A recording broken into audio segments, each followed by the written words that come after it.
Cara-cara daftar SIM card Halo Telco. First kali korang dikehendaki untuk download apps TuneTalk di App Store ataupun di Play Store. Selepas korang dah download, korang tekan Open. Setelah sudah masuk, korang tekan Save Registration.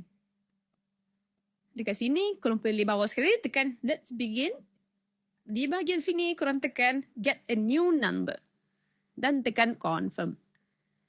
Di bahagian Select SIM Type ni, korang pilih Physical SIM dan tekan Confirm. Korang dikehendaki untuk scan barcode di belakang SIM card. Korang scan je SIM card ini. Okey, selepas itu korang dikehendaki untuk pilih nombor kegemaran korang. Okey, contohnya aku nak pilih 4374. 4374 ada kat situ. Korang tekan je apa nombor korang yang korang suka dan tekan Confirm. Selepas itu korang dikehendaki untuk pilih data yang korang hendak langgan lah. Okey, ada Epic 35, 52 dan korang tekan Proceed. Selepas itu korang dikehendaki untuk scan korang punya dokumen seperti MyCard, Passport, iCard, MyTentera dan sebagainya. Okey, tekan Scan Dokumen.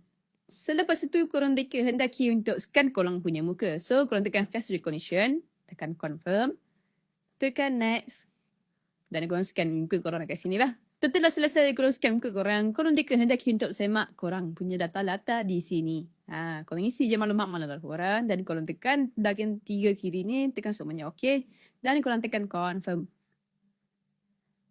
Selepas tu korang boleh buat pembayaran menggunakan credit card, online banking ataupun e-wallet. Korang boleh bayar pakai Touch and Go, Shopee Pay ataupun GrabPay. Mudah kan? Memang sangat mudah. Selepas tu korang tekan Proceed. Setelah itu berjaya.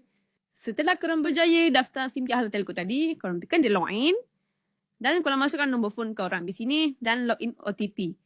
So korang kena make sure SIM card korang sudah masuk dalam telefon untuk dapatkan OTP. Selepas itu dah berjaya. Kalau korang lupa nombor telefon yang korang daftar tadi, korang tekan dekat sini, check order status dan korang tekan dekat sini. Dan korang boleh check nombor telefon korang yang korang daftar tadi dan copy je masuk dalam TuneTalk login tadi. So, settle masalah korang dan berjaya.